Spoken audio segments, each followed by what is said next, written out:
4 দিনের সফরে ঢাকায় পৌঁছেছেন জাতিসংঘের মহাসচিব আন্তোনিও গুতেরেস।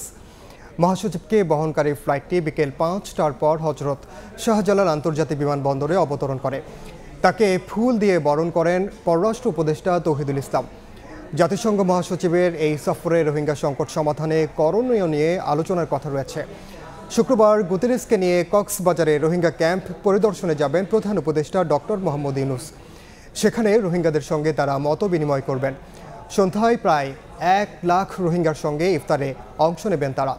সফরে রোহিঙ্গা ইস্যু ছাড়াও বাংলাদেশের চলমান সংস্কার প্রক্রিয়া সম্পর্কে জানতে জাতীয় ঐকমত্য কমিশনের সঙ্গে বৈঠকের পাশাপাশি সংবাদ সম্মেলনে অংশ নেবেন গুতেরেস।